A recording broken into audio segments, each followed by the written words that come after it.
Gerai, laba diena visiems. Mano vardas Lisa, esu šitų gerinamai šunų centro savininkė ir man labai džiugu šiandien yra jums pristatyti Eglę. Mes su Egle bendravom prieš keletą metų jau susirašinėjom tiesiog žinutėm apie vienam gyvūnų situaciją. Ir po to dar man visada Brigita iš Gato man visada pasakė, žinai, Lisa yra tokia Eglė ir jinai mokosi tokia specialybė, kurie Lietuvoje niekur nėra, kurie yra labai reikalinga ir bus tikrai toks veterinarijos ateities. Ir kai pamačiau spaudoje, kad jau buvo paskelbta apie tavo mokslą, tai susisiekėm vėl ir man nepaprastai džiugu, kad esi čia šiandien. Ir ačiū labai, kad jūs visi atėjot, netinginėjot ateiti. Šiandien proga yra tokia, labas, prašau, kaip tik pradėjom.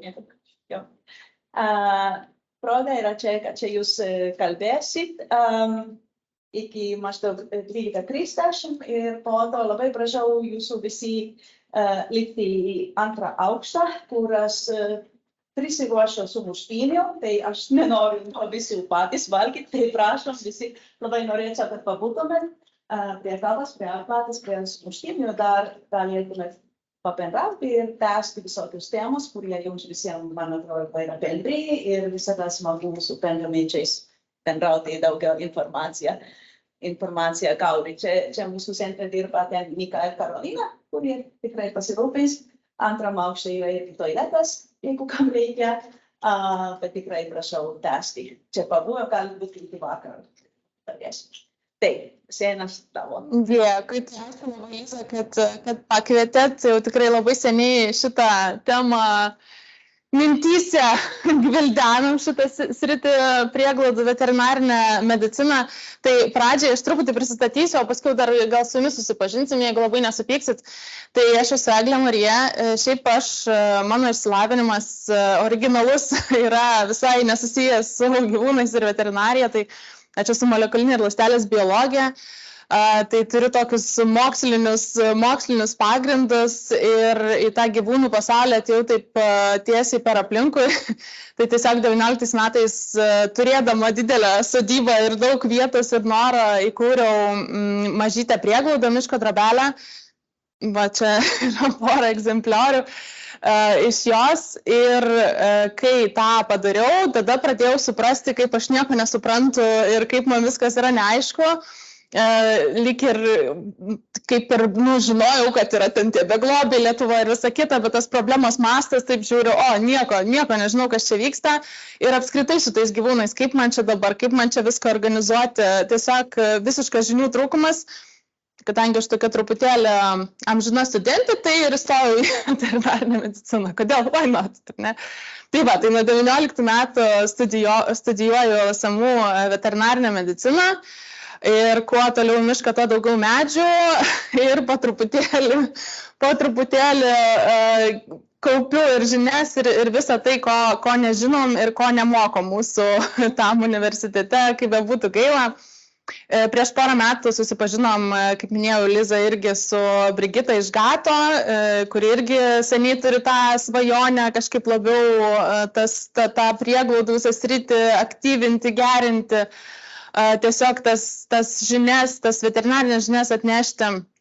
Ir po truputėlį pradėjau eiti šitą veterinarinės medicinos linkme. Tai tada aktyviai dalyvauju įvairiuose seminaruose, konferencijose, DocStrust tarptautiniuose mokymuose dalyvavau taip pat ir galiausiai kulminacija šiemet vasarą išvažiavau mėnesiui į Floridą, kur mane pakvietė, tiesiog pamatė, kaip man rūpi ir kad aš noriu tą sritį Lietuvoje plėtoti, pasikvietė būtent prieglaudų medicinos programą pasisvečiuoti pas juos ir taip pat visą vasarą mokiausi jų online nuotoliniai programai. Tai iš tikrųjų išmokau labai daug ir norisi po truputį tuo dalintis ir kažką tokio kurti ir pas mus. Tai va, tai čia esu aš, čia va dar yra mano extensions Šoko ir Yvi, bet kadangi čia mūsų yra labai nedaug, tai gal galim truputėlį ratuką irgi apeiti, jeigu labai nesupyksit, nepasikuklinsit, kai kurios pažįstu, kai kurių ne, tiesiog kas jūs ir iš kur, prieglauda, veterinaras ar panašiai. Tai galim nuo čia.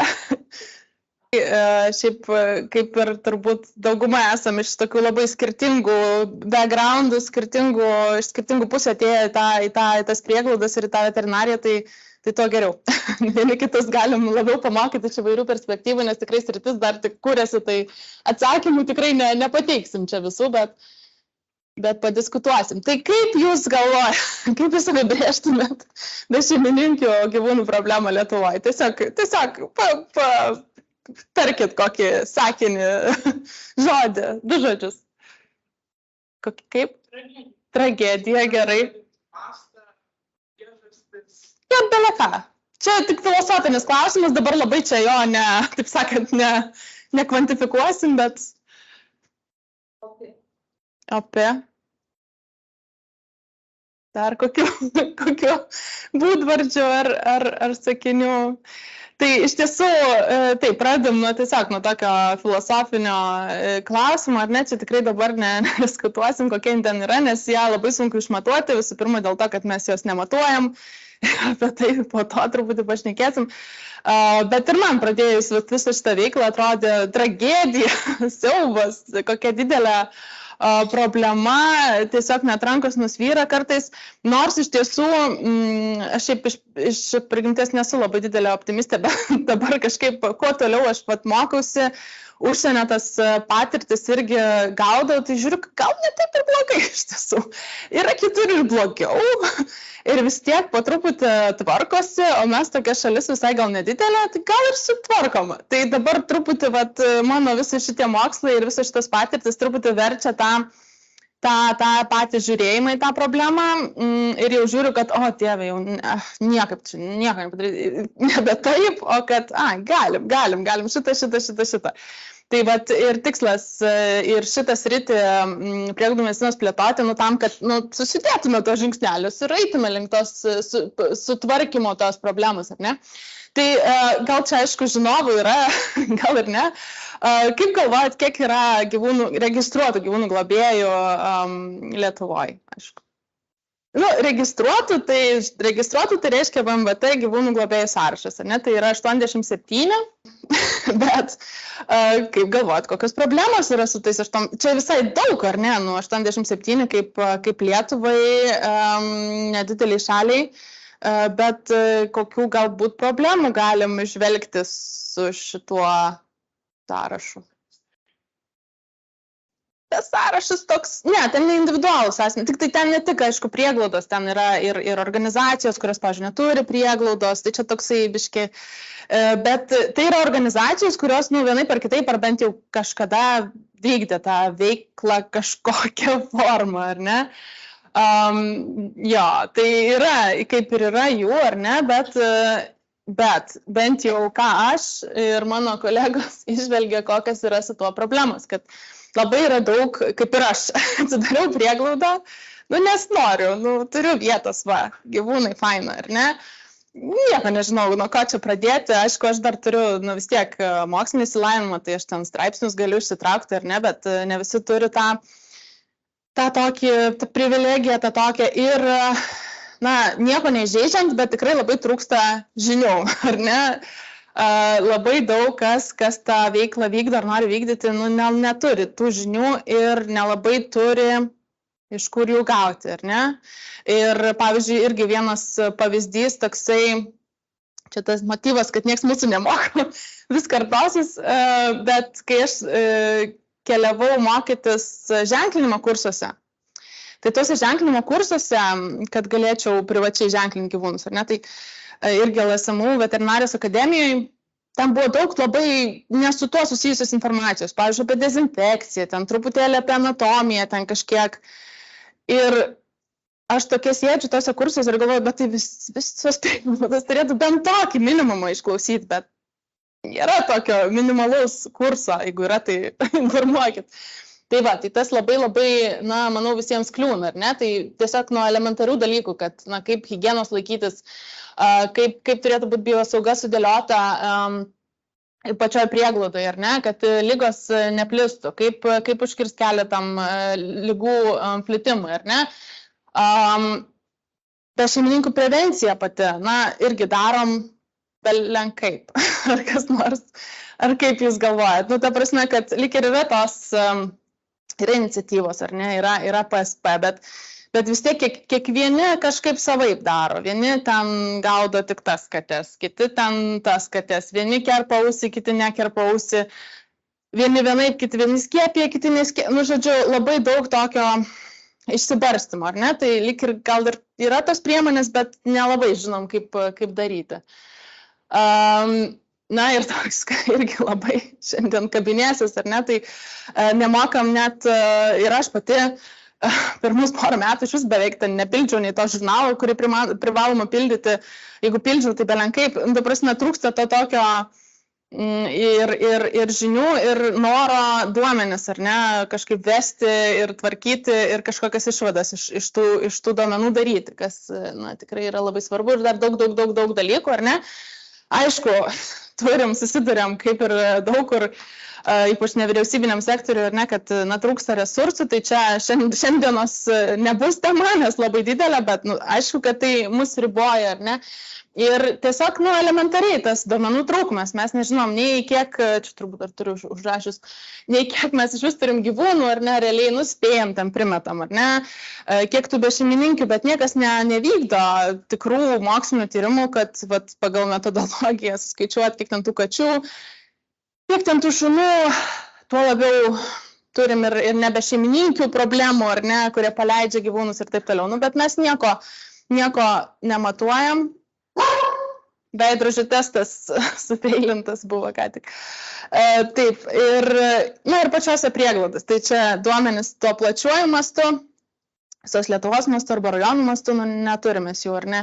Na ir pačiose prieglaudose, kiek sąžiningai, kas prieglaudose dirba, ar labai sąžiningai ten viską, nes aš tai ne, žodžiu, viską, vėliau irgi pašnekėsiu apie prieglaudų, kokios rekomendacijos, ką ten reiktų, kokius duomenis vesti ir kaip juos tvarkyti.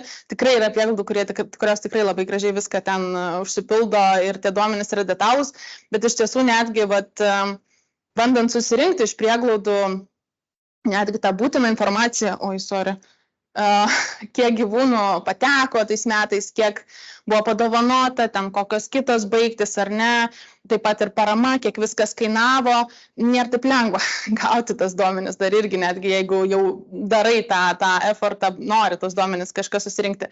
VMVT irgi, na, kaip ir lyg ir turi duomenis, bet nėra tų duomenų, žodžiu, neturim tų duomenų ir tas labai kliudo, negali problemų spręsti, kai nežinai ką spręsti. Tai va, labai mėgstu šitą gifuką, labai dažnai įdedu, nes bent jau aš tai tikrai taip dažnai jaučiuosi, manau, tas nėra nieko blogo, tik svarbu ieškoti atsakymą, ar ne, kad kartais ypač naują sritį pradėjus neįsivaizduoju, ką čia darau. Bet tai kas gali padėti mums šitoj aklavietėj, atidariau prieglaudą, noriu spręsti problemą. Kas galėtų padėti Lietuvoje mums atsakyti tos visus kylančius klausimus, kaip manot? Ar gal kas turėtų padėti? Nežinau. Man tai iš tikrųjų kokios pirmos mintis būtų kilusios, kai pradėjau, tai kad turi padėti veterinarijos tarnyba, ar ne? Veterinarai turi padėti. Čia politiškai korektiškai šiandien pamėginti. Tai va, bet čia klaustukai nebereikalo yra, ar ne? Tai va, ir ta pati veterinarijos akademija ar asociacijos veterinarų irgi su visa derama pagarba nelabai gali padėti. Nes jie neturi žinių irgi, jeigu jau taip švelniai. Tai mes tiesiog neruošiam, ar ne? Mes neruošiam tų specialistų, kaip ir studentai mano kolegos pritarė man, nieko apie prieglaudas, apie gyvūnų gerovę irgi labai mažai, labai tikrai kruopelytės. Dabar gal truputėlį daugiau, to labiau, kad mes čia kalbam apie smulkius, ar ne, veterinarijos akademijoje daug kas labai apie stambius. Dabar truputėlį labiau gal ta gyvūnų gerovė, kai aš jau mokiausi smulkių, bet jo, prieglaudų, ne. Ir netgi, kai diskutuoju su dėstytojais, tai jiems įdomu, viskas ok, bet jie tokie, tai ko čia skiriasi prieglaudų medicina? Gal biškai skiriasi. Tai va, tai neturim, ar ne, neruošiam, tai žinoma, kad ir, tie patys iš ten išėję VMVT inspektoriai nelabai turės žinių, ar ne, kažkokių kompetencijų pakankamai. Ir veterinarai, ar ne, tai pasitikit šiaip, vis tiek turit, kas dirbat su prieglaudom, ar ne, tai vis tiek, turit savo veterinarus, ar ne, privaloma turėti sutartį su veterinarijos klinika, tai ar visada viskas būna sklandžiai? Vėlgi su visa derama pagarba. Tiesiog neturi žinių tie veterinarai ir netgi kai atneši kartais kaip kurią kliniką, ar ne, paskui su laiku jau pasirenki kliniką, kurią pasitikė, bet kuri žinai, kad žino, bet netgi tiesiog būna atsineši gyvūną ten tiesiai iš gatvės, tu jau ten 50 kartą tokį atvejį matai, o jie žiūri ir nežino, kaip čia padėti. Arba sudaro tokį gydymo planą, kuris nelabai gal realistiškas yra, arba laiku nepasako stop. Ir taip toliau. Tai tiesiog, tos situacijos, iš mano patirties, tai labai dažnos, tai tikiu, kad ir kitų, ir tai yra problema. Mes neturim kaip juos apmokyti, ar ne, kol kas. Tai va, tai atsakymas į visą tai būtų prieglaudų medicina. Tai prieglaudų veterinarinė medicina, jinai egzistuoja realiai JAV, dar Kanadoje ten truputėlį, bet nesu tikra, kad ten yra oficiali kaip specializacija. Taip pat radau vieną veterinarijos mokyklą Jungtinėje karalystėje, kur irgi moko, bet irgi manau, kad jie neturi to kaip specializacijos, bet JAV jau 15 rodos metais, o gal anksčiau pažiūrėsim po to timeline. Tai yra priimta kaip atskira veterinarinės medicinos specializacija. Tai reiškia, kad tu gali studijuoti rezidentūrai ir vėliau būti prieglaudų veterinaras, kaip būtų chirurgas, ten traumatologas, taip toliau, čia prieglaudų veterinaras, pilnai pripažįstama pas juos. Ir kas ta prieglaudų medicina, tai vėlgi truputėlį skiriasi gal tie apibrėžimai, bet esmė ta pati, ar ne, tai kad apima visas veterinarijos sritis susijusias su bešeimininkių gyvūnų gydymo priežiūra ir, ką svarbu labai išskirti, tuo plačiojų problemos sprendimu, ar ne, bešeimininkų gyvūnų problemos sprendimu. Ne tik vienas gyvūnas, viena prieglauda, bet tą bigger picture turi turėti tas prieglaudų veterinaras. Ir JAV jie turi, tai yra tarptautinė asociacija prieglaudų veterinarų, aš irgi esu jos narė, nieko ten dar labai neprisidedu, bet esu, tai galima ją įstoti, sekti naujienas.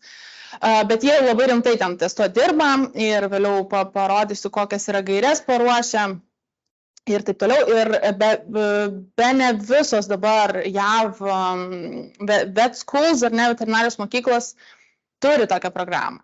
Ir ne tik rezidentūra, kai kurie turi ir undergrad, tai yra, kad kol studijuoji jau tą veterinarinę mediciną, tai dar gali studijuoti arba vasaros metu, kaip aš irgi su jais studijavau Floridai, arba ir šiaip studijų eigoje pasirinkamus dalykus, būtent prieglaudų veterinarijos. Tai tas labai smagu, kad po truputį pasaulyje atsiranda, ar ne?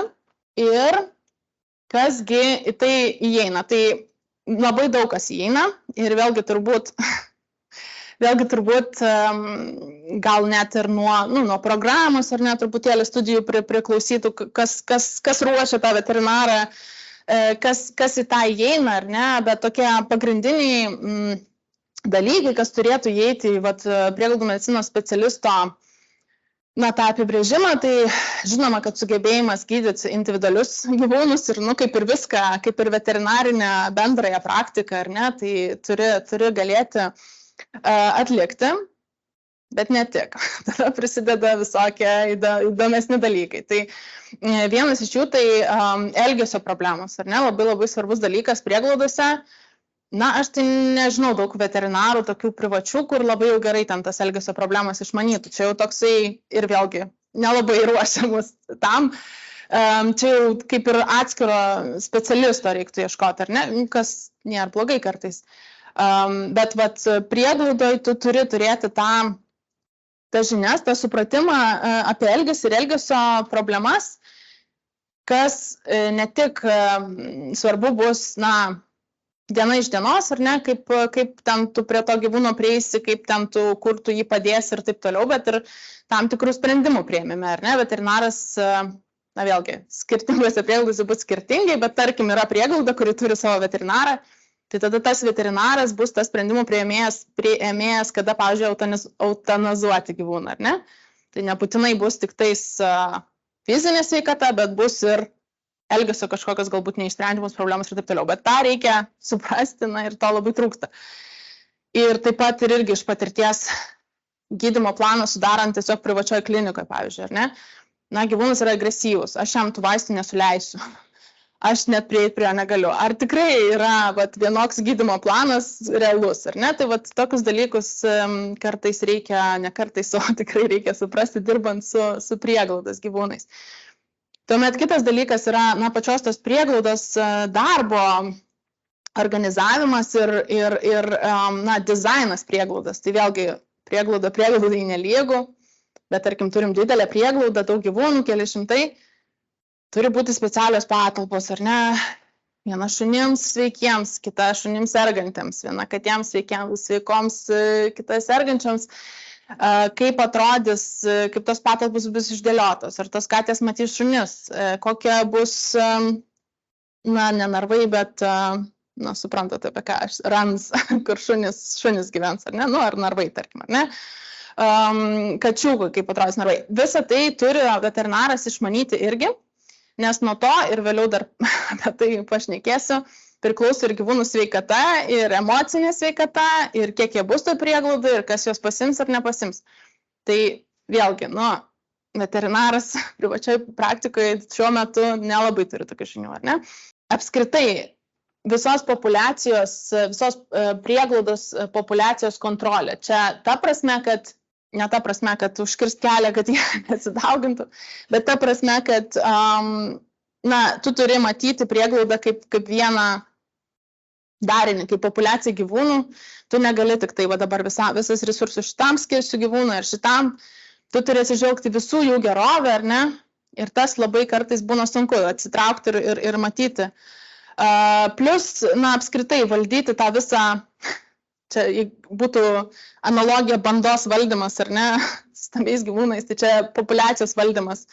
Ar šitas gyvūnas yra čia, kur jam reikia būti? Ar šitą gyvūną reikia greičiau kažkaip į namus ar į laikiną globą išleisti?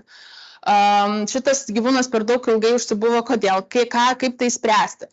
Žodžiu, visą tą populiaciją, ar ne, turi prieglaudos valdyti, o ne tik tai koncentruotis į pavienių gyvūnų gydymą. Ir kaip sakiau, ta visa didžioji problema, aišku, vėlgi veterinaras ir veterinarų ir prieglauda nelygų, nebūtinai gal spręsim tą didžiąją beglobio problemą, bet dažniausiai sprendžiam. Prieglaudos dažniausiai nori, kad nebebūtų to viso, to tragedijos ir to infliukso. Ir tada turim žinoti ir kaip veikia PSP, ir kaip veikia kitos programos, ir kokių tų yra kitų programų. Kaip dirbti su žmonėmis, ar ne, galbūt, kad tų gyvūnų neišmestų ir taip toliau. Čia beje bus kitų 2 seminarų temos irgi. Tai vėlgi toks labai platus supratimas ir dar, ką aš labai svarbaus tokio išskiriu ir matau, tai veterinarinė forenzika. Tai ačiū Dievui, jau daugiau mes suprantam apie žiaurų elgesį ir nepriežiūrą. Ir turim jau rimtesnius įstatymus ir turėjom neseniai mokymus GGI ir ne apie tai žiauraus elgesio ir nepriežiūros problemų sprendimas teisiniam priemonėm.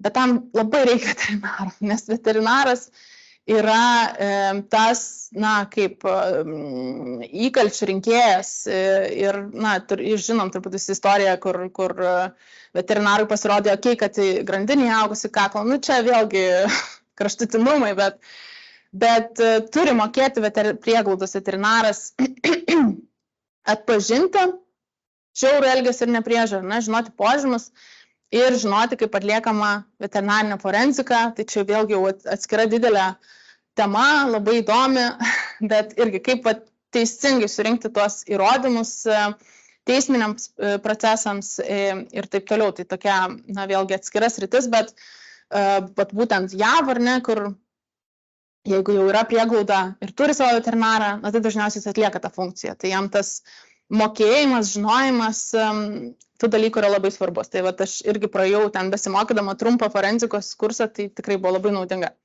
Vis tiek sulauksim klausimų, ar ne? Ir aš sulaukiu dažnai, bet vis tiek, tai kuo skiriasi? Prieglauda ir bendroji veterinarinė medicina, vis tiek gyvūnus gydai. Bet skiriasi, tai galima išskirti tų aiškių skirtumų, ar ne? Tai žinoma, kad gydom vis tiek individualius gyvūnus, turim išmanyti vidaus ligas, traumas ir ten prevenciją ir visą kitą. Ta pati, kaip ir privačioj praktikoje, tai pavadinkim, ar ne? Bet iškart susiduriam su didžiulė problema. Kai ateina gyvūnas iš gatvės ir dažnai ir iš prieglaudos, ar ne, tai pirmas dalykas, ką reikia padaryti, kai gyvūnas ateina, kai klientas ateina su gyvūnu į kliniką, ką mus moko? Pasiteikinti, o antras anamnezę susirinkti. Nėra anamnezės. Tai nežinom nei kaip jis gyveno, nei kiek jis laiko serga, nei kokia prevencija atlikta, nieko nežinom. Aišku, tai čia jau tiesiai iš gatvės, ar ne, bet ir iš prieglaudos vidaus Diana galėtų paliudyti kartais, paklausė manęs, o tai jis neviduriavo, šlapinas ne vietą, aš tokia, aš daug gyvūnų yra, aš nesužiūriu kiekvieno, ar ne, tai irgi darai, ką gali, bet kai yra daug gyvūnų, tai jau daug sunkiau su tą anamnezę susirinksi. Sublogavo, nežinau, buvo lauke su savanoriu, gal viduriavo, gal ne. Nėra problema, ar ne? Tai jau turi būti tam iššūkiui pasiruošęs, ar ne? Tuomet irgi, populiacijos sveikatingumas jau minėjau, ar ne? Labai gerai turi išmanyti infekcinės ligas, kaip jos plinta, nes jos plinta daug greičiau prieglaudoje, ar ne? Jeigu vyksta protrūkis, kaip jį suvaldyti. Vėlgi mes truputį gaunam akademijai tų žinių, dažnai nelabai jomis domimės, nes, tai dirbsiu klinikoje ir kam aš čia, aš nedirbsiu ten VMVT, man nereikės protrūkių suvaldyti. Tai vėlgi, tai to pasiruošimo nebūna labai daug, o tai yra labai labai svarbus aspektas prieglaudai. Kaip sakiau, pats tas prieglaudai, tu turi žinoti, kaip turi būtent sudėlioti tie gyvūnai, kaip jie turi būti laikomi, kad viskas gerai klostytųsi, ar ne, elgesio problemos. Forenzika šitą jau minėjom ir prieš tai, ir tas didžiosios problemos sprendimas. Ir dar, kas yra labai svarbu, tai kad vis tiek, kai dažniausiai ateina į kliniką privačią gyvūnų su šeimininku, ar ne, ir vis tiek sprendimą priims šeimininkas. Ar gydyti taip, ar gydyti anaip. Žinoma, kad tu jam patari, kaip tu geriausiai gali, bet jisai vis tiek priims pats tą sprendimą, ar eutanizuoti, ar neeutanizuoti. O prieglaudai, tai tu jau priemi, arba prieglaudos darbuotojas priima tą sprendimą. Ir dabar kaip priimti tą sprendimą, jeigu tu neturi pakankamai žinių, ar ne, jeigu tu nesi tam pasiruošęs. Jeigu, kaip minėjau, pavyzdžiui, gal jau agresyvų šunį, nemėgsiu žodžio agresyvus, bet su rimtom elgesio problemom, sunkiai sprendžiamom seną, gal jau nereikia kankinti ten gydymais kažkokiais, gal jau paleisti, ne? O gal ir ne. Ir tada atsiranda visi tokie etiniai jau dalykai, didelė našta. Tai, dažniausiai privačiam gydytojai nereikia antiek būti tam pasiruošus, ar ne? Nes, taip, labai daug tų etinių situacijų, bet sprendimas vis tiek yra šeimininko, ar ne? Ir žinoma, kad privačioje klinikoje prisideda verslo valdymas, svarbios yra pajamos, ar ne? Jeigu kalbam apie nepelno siekiančią kliniką, tai bus truputį kitaip. Ir va, tai ir tas irgi, na, viskas yra su tuo ok, kad reikia užsidirbti kliniką išlaikyti, viskas yra gerai, na, bet ne visada tai yra tvaru, na, prieglaudos kontekste, ar ne? Labai didelė našta gali būti keliavimas į tas privačias klinikas, ypač kai nežinai, ko prašyti ir gauni per daug arba per mažai. Tai va, tai labai trūktų to eksperto, kuris padėtų toj situacijoje ir tas ekspertas ir būtų prieglaudų veterinaras. Ir parodysiu labai fainą filmuką. Tai filmukas yra iš JAV. Čia rodas Medis Fund, tai Medis Fund gal girdėtas kam nors, bet daugiausia Amerikoje jisai ir veikia. Tai va, būtent jie yra įkūrę didelį finansavimą prieglaudų medicinos plėtojimui ir veterinarų ruošimui. Na ir jie tokie kaip ir pionieriai. Ir čia toks labai, yra ilgesnė versija filmuko, bet čia tokia trumpa, kaip idėjiškai tas viskas kilo ir kaip išsivystė. Ir man labai tinka, nes aš labai panašiai man irgi mintis klostėsi. Šitoks garso. In the 1970s, 23 billion was spent each year in the United States. 112 every 1,000 people in the country. A miserable 12% saving. In the years between 1970 and 1996, the number of pets killed in shelters in the US dropped from around 23 million to 6 million. That meant the lives of an estimated 42% of homeless pets being saved.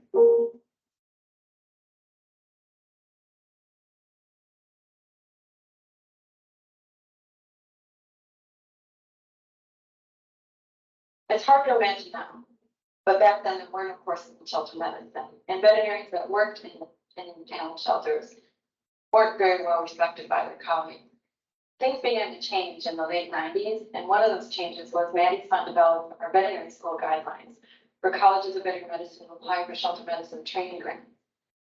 Another milestone was the ASPCA partnered with Cornell University to develop the very first course in shelter medicine taught by Dr. Lyle Miller, Dr. Jan Scarlett. In the 1970s, we were still in a time we had dog pounds, and the status of dogs and cats was not nearly as high in the public eye. And so we still had dogs and cats euthanized. There just was no shelter medicine, which we understand shelter medicine today.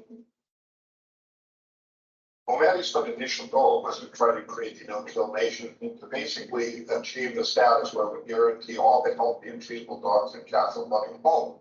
We had to have the medical expertise, the specialties required in a shelter environment. In 1999, Maddie's Fund awarded a grant to fund the country's first shelter medicine residency program at UC Davis. Today, all but 9 of the nation's veterinary colleges receive funding for sheltering education from Maddie's Fund.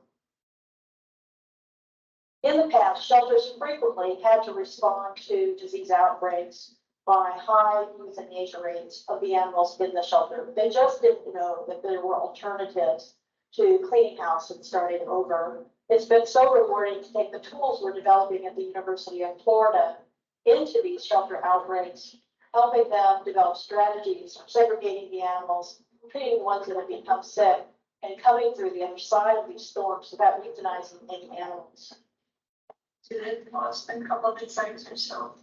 Perhaps the most valuable assistance shelters get from shelter medicine programs is not what to do in response to an outbreak, but how to prevent one from happening at all.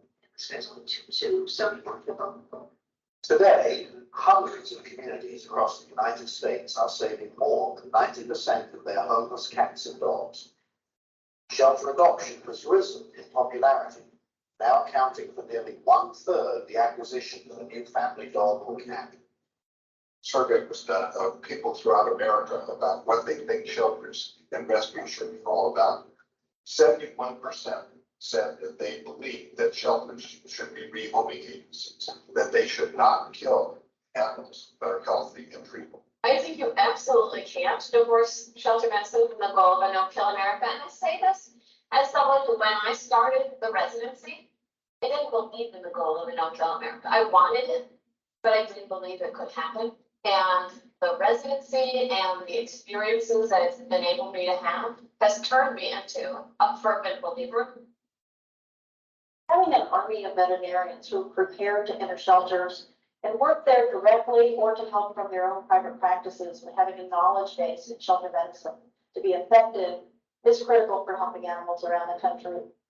Despite its incredible growth, shelter medicine is still a field with vast and unexplored opportunity. What remains to be done? What will the continued growth of shelter medicine mean for homeless pets? In the last decade, the shelter medicine programs have really looked at training students and trainees in the art of shelter medicine practice. But I think that there's also an element now of trying to bridge that gap between our colleagues that are looking in private practice and then our colleagues that are really staying in shelter medicine practice. What we hope to do at Maddie's Fund is to learn from everybody's experience and empower people to do a better job. It's up to all of us working together to do that better job by carrying this vision into the future. That one day, soon, we will save all our healthy and treatable homeless pets and truly become a no-kill nation. Tai va.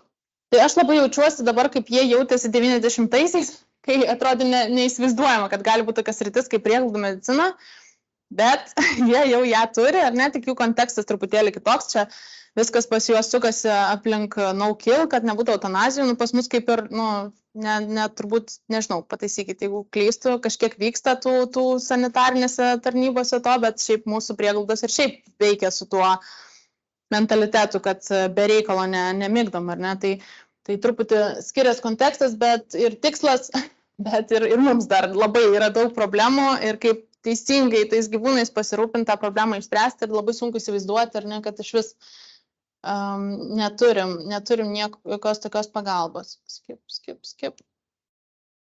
Tai va, tik tai vėlgi aš dalinuosi patirtimi iš JAV, nes buvau JAV, bet ir nes jie turi tik tai šitą sritį, bet aišku, reikia suprasti, kad nereikia visko priimti ten tiesiogiai ir taip toliau, nes skiriasi kontekstai, ar ne?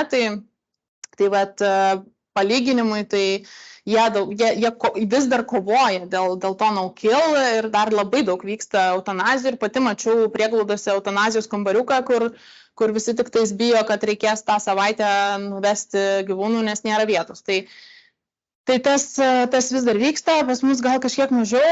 Mes jau turim tą praktiką, kad prieglaudos gydo tos sergančius gyvūnus, ar ne, visko būna, bet šiaip yra, mes tengiamės, nepaliekam likimo valiai ar neutanizuojam, kai serga, ar ne, ar užsikrečia. Netgi tenais ne per seniausiai kai kurios prieglaudos eutanizuodavo visus, kurie užsikrečia grybeliu.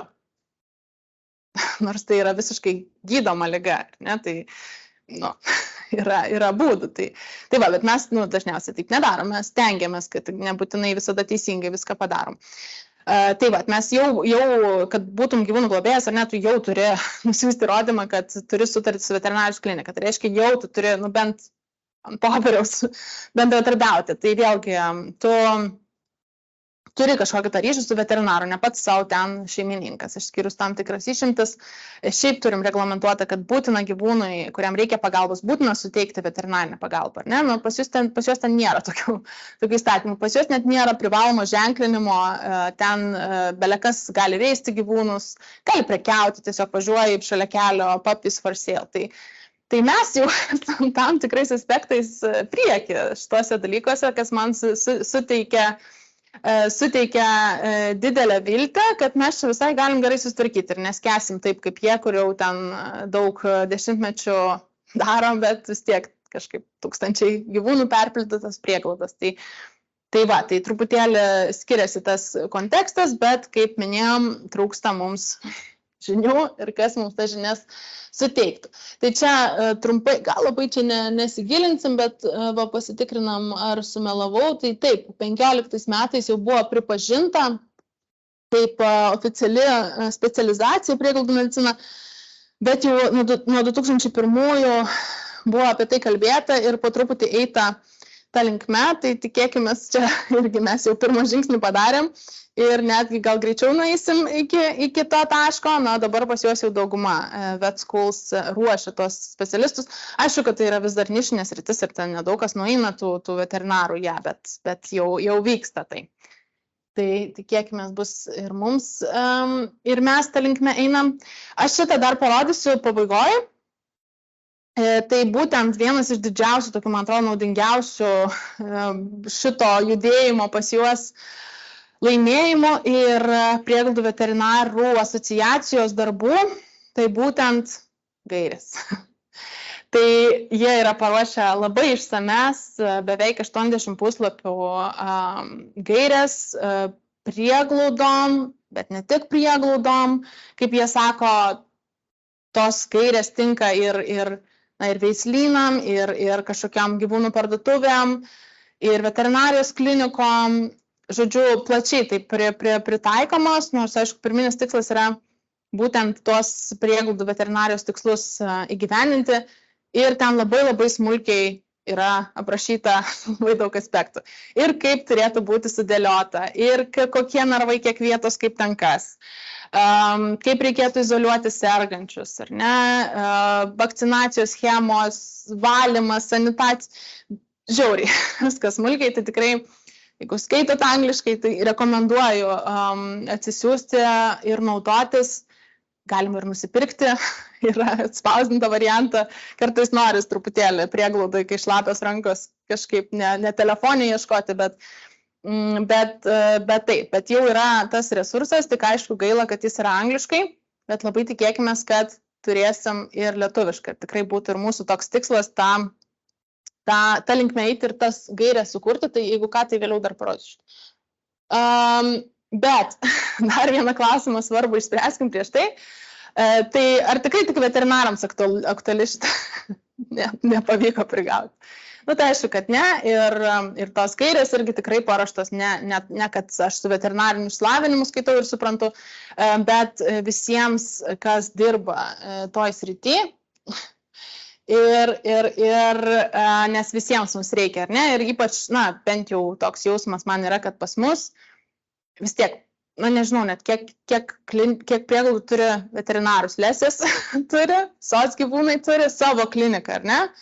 Utenoj turi, turbūt dar Penktakoje gal turi, kažkas turi, ar ne? Bet šiaip dažniausiai neturim to in-house veterinaro ir patys tampam ir veterinarais, ir veterinarijos asistentais, ir viskuom.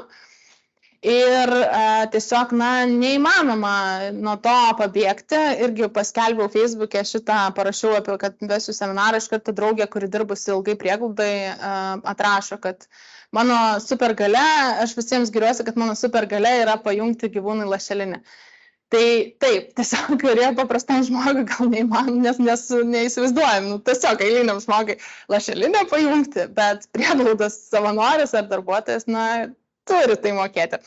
Tai va, tai aišku, ne tik tos veterinarinės procedūros į prieglaudų veterinariją įeina, bet ir visas tas prieglaudos darbo organizavimas ir tų iššūkių sprendimas ir taip toliau, ir taip toliau.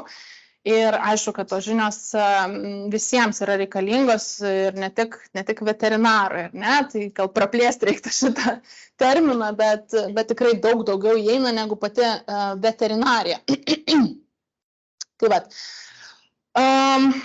Dabar kelis tokius, visko neaptarsim, ar ne, iš tų gairių 8 puslapių, tai niekaip, bet dar bus daugiau seminarų, tai truputėlį į kai kurias sritis pasigilinsim, bet tokius esminius kelis momentus noriu paminėti, kurie bent jau man atrodo svarbiausia, tai jau man asmeniškai tikrai svarbiausia, kad būtent prieglaudų medicina tai yra veterinarija neatsiejama nuo mokslo. Tai vėlgi, aš turiu mokslinį išsilavinimą ir kai aš atėjau į šitą sritį ir į veterinariją irgi, žiūriu kažkaip nelabai čia. Neturime tokios net kultūros veterinarams, pavyzdžiui, daryti mokslinis tyrimus, ar tose pačiose prieglaudose daryti mokslinis tyrimus, nedarom mes to. Prieglaudose tai, irgi dėl daugelio priežasčių, bet net veterinarai patys, išskyrus ten, kur jau dirba akademijoje, ar ne, tai kitur tai yra plačiai paplitę ir būtent visos šitos gairės, visa šitas sritis yra paremta moksliniais tyrimais. Kiekvienas tas aspektas yra ištyrinėtas. Nebuvo sugalvota, kad jiems geriau dvigubi narvai, nes geriau. Ne, paskaičiavo, kad taip mažiau serga respiratoriniam ligom. Žodžiu, viskas yra paremta mokslo. Ir man asmeniškai to labai trūksta prieglaudų srityje, aišku, tikrai irgi beglabių gyvūnų ir pačia veterinarijoje irgi. Tai labai labai svarbus momentas ir čia viena iš pionierių irgi taip įvardina, kad jei prieglaudų medicina yra santuoka tarp praktikos ir prieglaudų, ir veterinarijos praktikos, ir mokslo. Ir aš labai tikiuosi, kad ir pas mus tas ateis ir mes patys irgi planuojam tyrimus daryti ir tas žinias gilinti ir atsisakyti to tokio, aš pačiu sugalvojau ir gerai, arba viena babutė sakė ten iš Mažeikių ir darau. Tai tas mane kaip mokslininkę labai labai nervina ir tiesiog labai reikėtų tą praktiką atnešti ir prieglaudų veterinarija visiškai yra tuo paremta. Čia tiesiog pamėčiau straipsnių, tai apie viską rasti straipsnį. Aišku, vėlgi yra nišinės rytis ir tų žurnalų, dabar yra jau žurnalas būtent prieglaudų medicinos neseniai įsteigtas, bet aišku, dauguma tų straipsnių yra tiesiog veterinarinės medicinos žurnaluose. Tai nišinės rytis, žinoma, bet nepaisant to, kad nišinė labai daug yra tų mokslinio tyrimų, kaip čia pavyzdžiui apie sterilizaciją, ar ne, hipotermiją po sterilizacijos, čia apie šunų marą, ar ne, ir parvovirusą, kai jie kokią apsaugą, kokį imunitetą jau turi atkeliaudami į prieglaudą. Parazitų paplitimas, ar ne, prieš ateinant į prieglaudą ir išeinant iš prieglaudos, ko mes neskaičiuojame, mes nežinom to. Generation Pop, neprisimenu apie ką čia, bet, žodžiu, kažkas susiję irgi prieglaudoje tyrinėta turbūt sąsaja tarp elgesio problemų ir fizinės sveikatos, ar ne, ir taip pat vis daugėja tokių tyrimų, tokių socialinių tyrimų, kodėl patenka į prieglaudas tie gyvūnai arba kurie gyvūnai greičiau randa namus. Tai aš ir pati prieš porą savaičių reviewinau straipsnį, būtent kur matuoja, kokie faktoriai daro įtaką, kad greičiau grįžta pas šeimininkus, ten konkrečiai buvo. Žodžiu, bet visa ta informacija yra, žiauriai svarbi, nes tada mes galim žinoti, į ką savo pastangas nukreipti, ar ne, o ne tiesiog, darau čia taip ir viskas. Bet jau aš taip kol kas darau. Tai mokslas. Kitas labai svarbus dalykas ir ką labai reikia veterinarams įsisavinti ir kartais per save perlipti, ir man netgi irgi, tai yra, kad veterinarijos akademijoje, ar ne, vet schools, kitur, yra išmokamas auksinis standartas. Ką tai reiškia? Tai reiškia, kad tu visada darai taip, ar ne? Šuniukus skiepi nuo 8 savaičių amžiaus. Prieš tai būtinai turi būti nukirminęs, turi būtinai nebūti kirminų ir ten taip toliau, ar ne? Tai čia tik pavyzdys. Bet nebūtinai tas galioja prieglaudose, nes prieglaudose situacija yra kita. Tai nėra vienas gyvūnas, kuris apsaugotas nuo kažkokių išorinių veiksnių ir kitų gyvūnų gyvena ramiai namuose. Tai yra iš neaišku kur, jisai ateina, ten daug tų gyvūnų. Žodžiu, perrašyti reikia, tos protokolus reikia perrašyti ir kartais tai yra labai sunku, nes vėlgi, kai neturi mokslinio tokio suvokimo, nes, kas yra mokslas? Mokslas visą laiką save paneigia ir tai yra okei, nes tu randi naujų duomenų kažkokių, kažką atrandi ir vis tobulintas žinias. O medicinoje dažnai, bent pas mus, parašyta taip ir tu darai taip. Tai labai sunku kartais yra per save perlipti ir tiek privatiem veterinaram, kiek teko susidurti, tiek tiem patiem dėstytojam, tu jiems nepasakysi, kad čia gal kitaip reikėtų daryti su prieglaudos gyvūnais. Bet tą būtina įsisavinti, reikia nebijoti tas taisyklės laužyti, ar ne? Čia turbūt toj bus pavyzdys. Mano mėgstamiausias pavyzdys yra vakcinacijos schemos. Tai irgi aš labai nustebau, mokydamasi vasarą, nes aš irgi viską darau taip, kaip naminiam gyvūnui savo prieglaudą, ar ne? Ten nukirminė, 8 savaitės, skėpį, kartoji po mėnesio, viskas, ar ne? Kadangi visi čia susidūrė su tuo, tai turbūt suprantate šitą, ką turiu omeny. Na, o tose gairėse yra visiškai kitokia rekomendacija. Tai visų pirma, tai visi šunys ir katės, jeigu jiems yra daugiau negu 4 savaitės, turi būti paskiepyti tą pačią minutę arba prieš tai, kai patenka į prieglaudą. Nes jau jie patekę ir užkrėsti gali, užkrėsti tai taip ar taip, ir užsikrėsti, nes mes nežinom, kas dabar yra toj prieglaudai. Iškart, ar jis ten turi kirminų, ar jis neturi kirminų, ką mūsų veterinarai kartais tiesiog, lyg svarbiausias dalykas pasaulyje, nesvarbu, yra ištirta, kad susikuria imunitetas pakankamas ir tai yra, to reikia, tas atsveria ten tos visus side effects, ar ne? Ir tuomet, pavyzdžiui, kačiukai ir šuniukai maži turi būti skiepijami kas 2 savaitės iki 20 savaičių. Tai vėlgi, wow, niekad taip neskiepijam, ar ne? Vėlgi, nereikia visko priimti pažodžiui, ar ne? Tai jeigu prieglauda mažytė, kaip, pavyzdžiui, mano, pas mane parvo nebuvo jau 2 metus, panleukopenijos iš vis nebuvo, tai gal nereikia čia taip jau persistengti.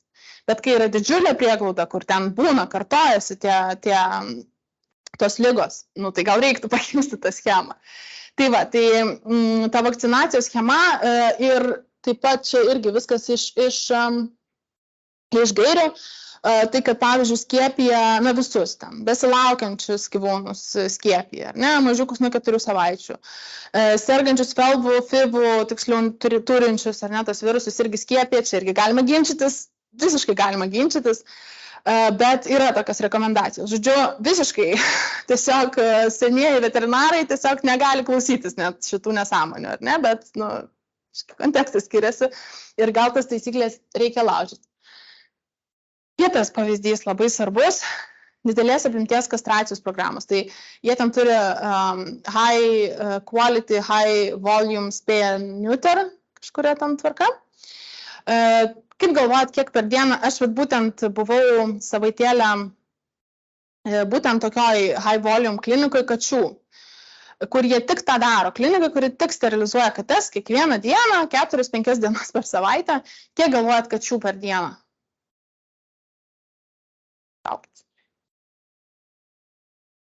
Viena gydytoja, 4-5 asistentai ir 4 tuo momentu buvo, bet šiaip ne visada būna, 4, kaip čia, praktikantais pavadinkim, veterinarijos studentai, kurie jau operuoja. Operuoja po 1 kurso. Va, daug atrodo 100. Man buvo biškis šokas. Tai tą dieną pirmą, kai aš buvau, jie sterilizavo 60. Ir ta gydytoja tokia, aš labai atsiprašau, taip mažai padarėm šiandien, tu čia nieko nepamatėjai. Ką? 60 gyvūnų? Rimtai? Čia mažai, jo. Tai va, tą savaitę ten iš tikrųjų kažkaip neatvežė tų kačių, visko būna, žinot, bet šiaip jo toks tikslas labiau apie 100 ir gydytoja yra viena, bet ten yra pas juos procesai išdirbti žiauriai gerai ir ypač asistentai labai labai padeda. Bet kokia yra esmė? Esmė yra tokia, kad, yra paruoštos gairės tam. Tai nereikia pačiam susigalvoti, kaip ten vykdyti tokias didelės apimties programas. Yra irgi viskas paruošta, rekomenduojama, kaip tai organizuoti, kiek turėtų būti personalo, kaip reikia paruošti įrankius, kaip reikia paruošti tą ir tą, kaip reikia vykdyti dezinfekciją. Viskas yra labai labai sustyguota.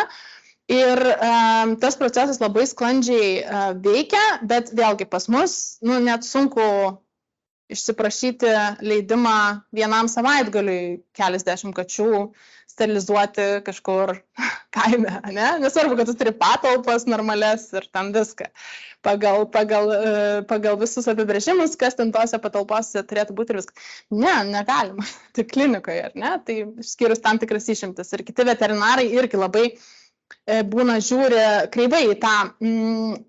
Tai kodėl taip kreivai žiūri šitą? Kas man gali pasakyti? Aš nežinau. pajamų netenka, tai čia irgi, vėlgi, galiu parodyti straipsnis, kur apskaičiuota, kad jie nepraranda tų pajamų. Nes, čia kaip ir visur ta pati problema, ta konkurencija, bet tie gyvūnai neateitų pas juos, bet, nesvarbu. Tai va, bet taip pat, aišku, atrodo turbūt, kad čia labai pavojinga taip greitai ir daug tas gyvūnus sterilizuoti. Kaip galvojat, koks success rates? Ar kaip tik mirtingumas koks? Tai aš paklausiau, manęs klausė, koks ten mirtingumas toj klinikoje. Ir aš nuėjau pasiklausti ir gavau atsakymą very flow. Ta prasme, kad ant tiek mažai tų kačių nugaišta ar būnant eutanizuojamas, kad net neskaičiuojamas dydis iš tų 100. Tai ten gal būtų 0,01%, o gal ir mažiau. Tai va, nes yra išdirbta praktika, bet vėlgi čia aš kastruoju katiną. Tai nėra tradicinė medicina, ar ne?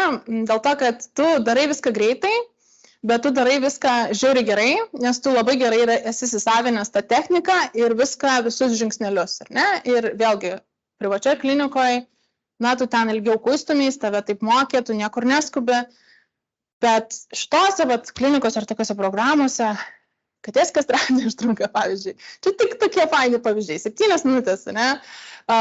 Nes čia vėlgi patyręs gydytojas, praktikantas, tai gal ir pusvalandį, bet, gydytojas, kuris kasdien ten dirba. Nes čia ką, sako, per 9 aš padarysiu, nes ilgiau reikia siūti. Katino kastracija jų gilių įsitikinimu turi trukti 1 minutę ir jie daro visiškai kitaip, negu čia dauguma pas mus daro. Ir visą tai veikia. Ir kiti tokie niuansai, vėlgi ten labai daug tų visų punktų, bet laikymas, pavyzdžiui, nežinau, jeigu vykdot PSP, tai turbūt per dieną paleidžiat kates. Ne visi paleidžia. Vėlgi rekomendacija yra, kad atsigavo po narkozės ir tu ją paleidai, nes ilgesnis, ypač laukiniai katei, ilgesnis buvimas klinikai yra netgi žalinga sveikatai, o nenaudinga.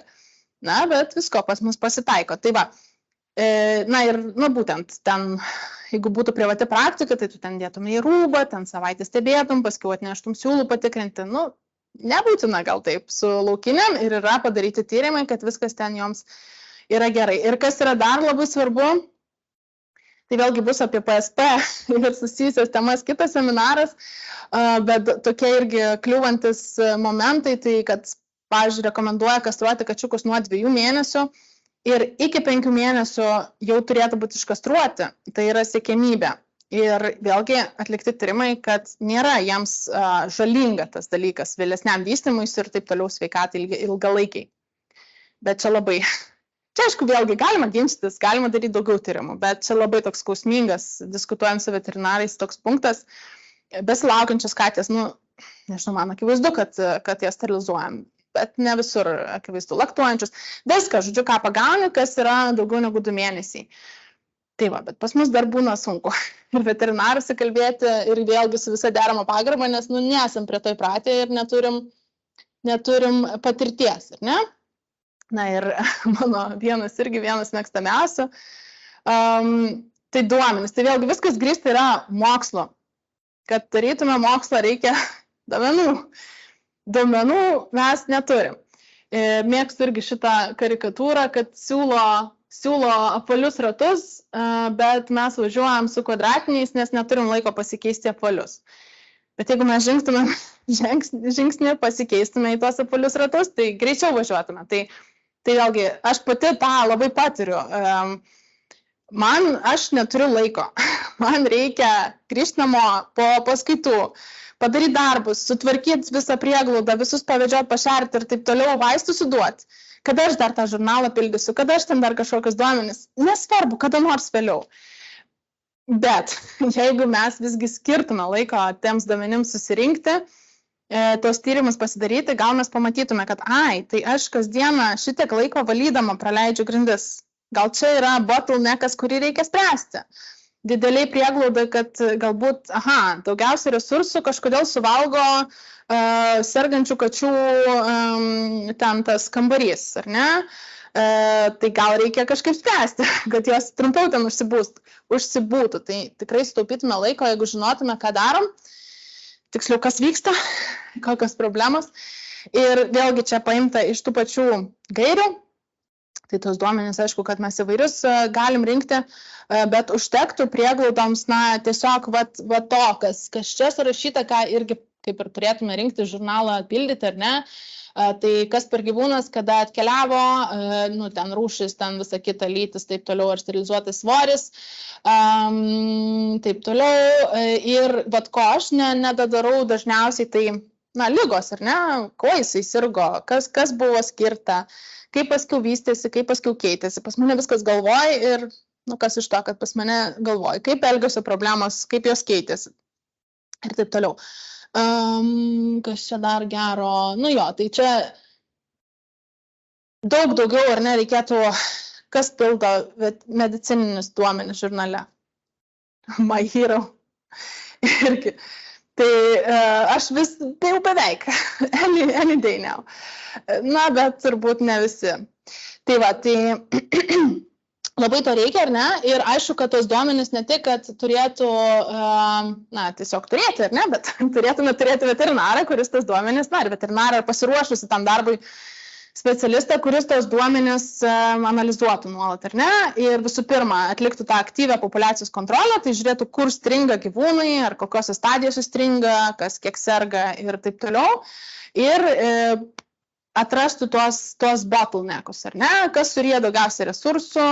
Vėlgi pavyzdžiui, jeigu jūsų tikslas yra, kuo daugiau life outcomes, ar ne? Kad iš prieglaudos, vėlgi apie didelę prieglaudą labiau kalbam, kad iš prieglaudos, gyvi tie gyvūnai iškeliautų, tai tada žiūrim, o kurių daugiausiai eutanizuojam, tarkim, ar ne? Tai pavyzdžiui, vienas pavyzdys, turbūt netgi nurodžius, gal kažkur nurodžius vienos prieglaudos pavyzdį, daugiausiai eutanizavo mažų kačiukų, nes nebuvo resursų, tų naujagimių, ar ne, bottle fed, nebuvo resursų, kam juos maitinti. Tai, kankinti irgi negalima, tai eutanazija.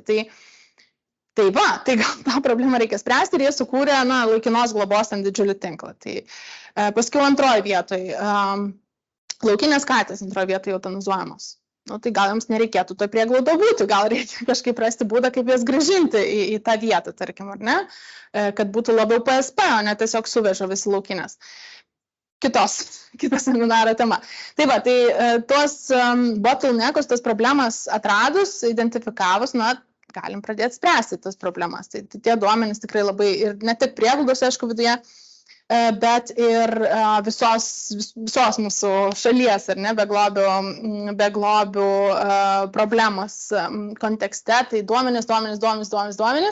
Labai reiktų, kad išmoktume juos rinkti ir analizuoti, tai čia svajonės kol kas, bet prieisim kada nors prie tų mokymų. Dar vienas momentas, labai svarbus prieglaudų medicinoje ir tose pačiose gairėse, kaip yra su gyvūnų kiekiu ir to prieglaudoje buvimo kokybę. Kur kablelį žiūrėti? Ar geriau daugiau gyvūnų turėti? Ar čia visi daugmaž sutinka, kad nereikia daugiau gyvūnų turėti? Reikia kokybės, o kaip tą kokybę pasiekti, ar ne? Tai, būna tikrai ir pas mus, ir kitur, kad rodos norisi visus tas gyvūnus išgelbėti ir to labiau, pas mus, nežinau, turbūt gal tik grinda taip funkcionuoja, kad, ką atvežiai tą paėmė, bet dauguma prieglaudų turbūt taip nedaro, bet kai kurios daro. Žodžiu, jeigu yra open admission, ar ne, tai kiek atvežė, tiek tu paėmė ir tada po kurio laiko tau jie netelpa, bet tu visus jos nori išgelbėti, negi tu dabar išmesi vėl atgal į gatvę, nesąmonė, ne? Tai va, tai susiduriam su ta problema, kad dzintant bus pristatomų tų narvų, telpa jiegi. Man irgi labai dažnai taip sakot, paimkit šitą šunį, aš jums narvą nupirksiu. Ačiū. Ačiū, kad dar vieną narvą nupirksi, bet ar tai reiškia, kad aš jau galiu pasirūpinti? Tai va, o kiti, aišku, galvoja, kad Svarbu kokybė, ar ne? O ne kiekybė. Aš labai už tai, kad kokybė, ne kiekybė, bet iš tikrųjų kokybė priveda prie kiekybės. Ir vėlgi atlikti tyrimai, kad jeigu vienu metu prieglaudoje, jeigu tu neišeini iš operating capacity, žodžiu, irgi yra formulės gairėse, kaip apsiskaičiuoti savo tą talpą prieglaudos, ar ne, turint omeny žmogiškosius resursus, piniginius, vietą ir visą kitą. Jeigu tu neišeini už to ribų, tai ilgainiui, ten per metus, per 2, per 10, tu daug gyvūnų išgelbėjai, nes tiesiog vienu metu pas tave nevyksta chaosas ir taip toliau. Tai iš tiesų tiems, kas nori kuo daugiau išgelbėti, tai tuo labiau reikėtų atsižvelgti kokybę, tik tai tam labai reikia specifinių žinių, ar ne? Tai ką daryti? Tai, pavyzdžiui, tokie paprasti, dabar man jau atrodo paprasti, kai sužinau, neatrodo paprasti pavyzdžiai, kad, pavyzdžiui, katės neturėtų ypač kur ilgiau gyvena, ar ne, prieglaudoje neturėtų būti, vieno kambario narve. Kaip pas jūsų situacija? Ar vieno kambario narvas, ar yra, pavyzdžiui, 2 narvai, arba...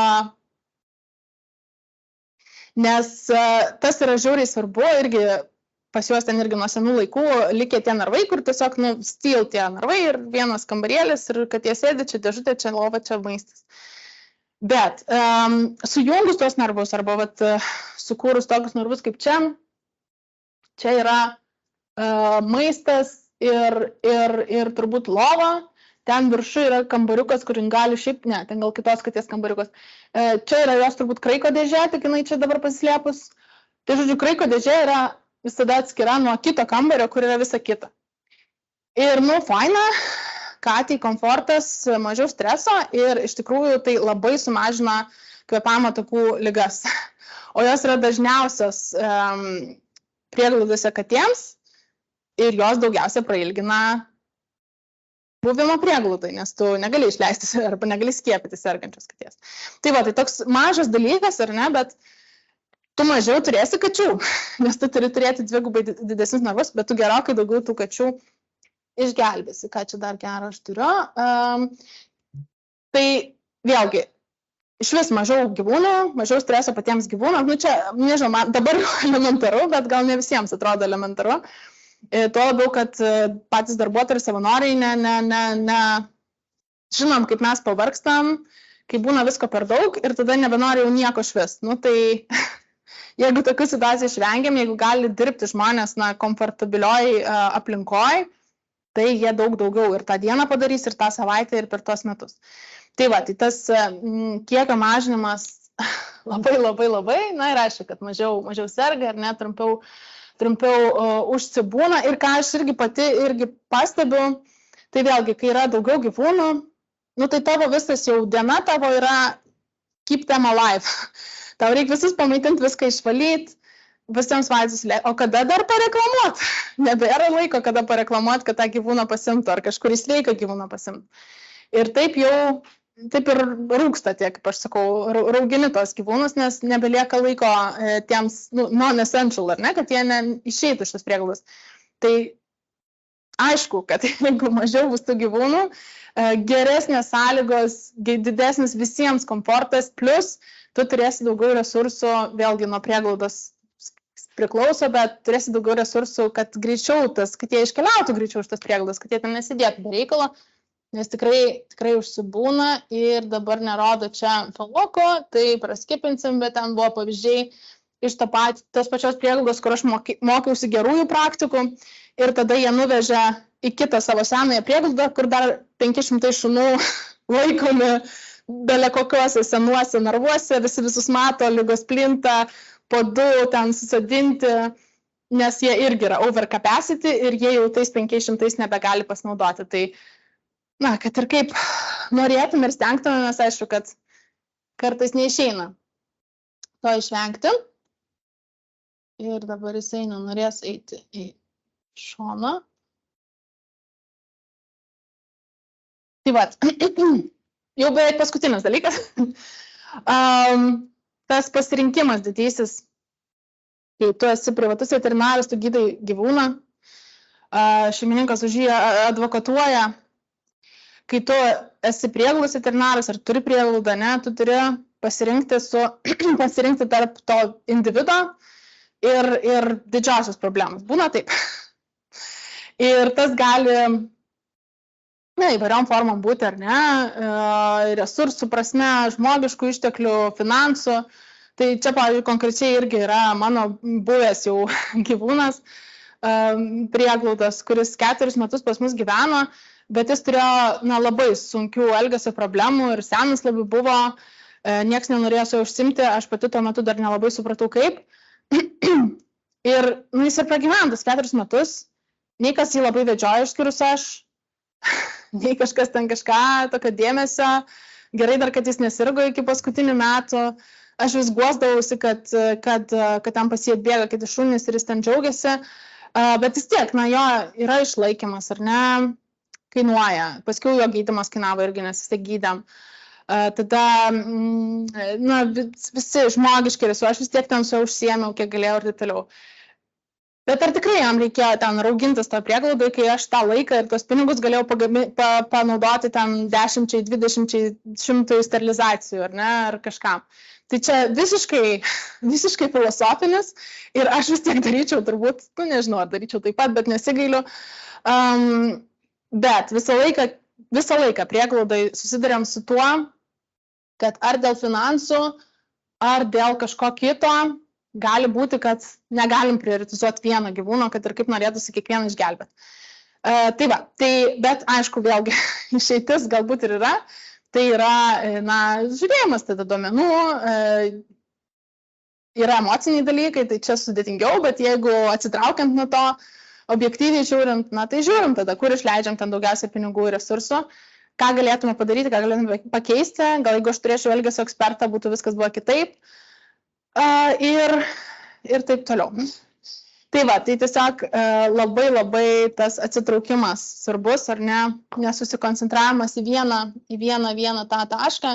Ir dabar tikrai paskutinis dalykas, kurį pasakysiu, tai kas yra svarbu, kaip gerai, visur svarbu ir šiaip veterinarai svarbu, ir visoje medicinoje svarbu, bet, prieglaudose ypač, ar ne, susiduriam su compassion fatigue, girdėtas terminas. Nežinau net kaip lietuviškai išversti jį, bet, realiai tai yra emocinės sveikatos, ar ne, jau problemos, kai tu pervargsti nuo to savo darbo, kai viskas atrodo jau blogai, nes tu esi jau pervargęs, atrodo visų neišgelbėsi, neviltis, ar ne, bet kaip čia rašo kažkas paskaičiavęs, kad 1 iš 6 dirbančių šitoj srity susiduria su depresija ir kitom problemom. Aš tikrai susiduriu ir gydžiuos nuo depresijos ir tikrai būna labai sunkių tokių momentų. Tai kas tikrai turėtų įeiti į šitą, visą šitą sritį ir apibrėžimą, tai ne tik, kad, čia daugiau gyvūnų pasirūpinam, išgelbėjom kažką, bet ir kaip pasirūpintais žmonėm ir vieni kitais, kurie toj srity dirba ir irgi tose mokymuose turėjom vieną veterinarę, paskutinę dieną surengė irgi tokį ratą pakalbėti apie compassion fatigue ir jau organizuojami tų pačių vet schoolų prieglaudų medicinos programų kursai šitam dalykui spręsti. Tai kas man labai patinka, kad pradedam nebeužmiršti, kad reikia gyvūnais pasirūpinti, bet reikia ir žmonėm pasirūpinti. Ir apie tai bus dar vienas 3 seminaras iš dalies. Tai tai daug įeina dalykų, net užkimau. Kviečiu į kitus 2 seminarus, tai kitą kartą apie PSP ir ne tik PSP. Tai kas yra išrasta, kaip galim dar mažinti beglobių problemą ir teisingai ją mažinti, efektyviai gal taip reikėjo sakyti. Ir paskiau jau ne tik apie gyvūnus, bet ir žmonės, ar ne? Tai kaip padėti ir bendruomenėms. Taip pat čia yra, sumečiau greitai visokius kursus, kur aš mokiausi pastaruosius porą metų. Tai labai rekomenduoju Community Cats podcast. ten būna labai daug nemokamų seminarų, būna ir mokamų, bet tikrai ne karvė kainuoja, sertifikavimas kursų įvairių, taip pat Docstrust labai puikus tarptautiniai mokymai, juos truputį sunkiau patekti, bet įmanoma, Battersea irgi organizuoja. Labai faina Docstrusto konferencija tarptautinė kompanijos gyvūnų. Ir taip pat, kas su kačiukais, jeigu tai Kitten Lady, turbūt gal jau ir žinot, kad irgi daug resursų suteikia. Tai va, ir jeigu ką, tai galiu pasidalinti ir daugiau informacijos. O čia vėlgi tas pačias gairės. Ir jeigu manęs kam nors prireiktų, būtų klausimų, tai mane efektyviausia pasiekti per Messengerį. Tai čia yra nuoroda. Tai va, kiek valandų? Ir žiūrėkit, beveik ir puikiai su laiku. Tai dėkui už dėmesį.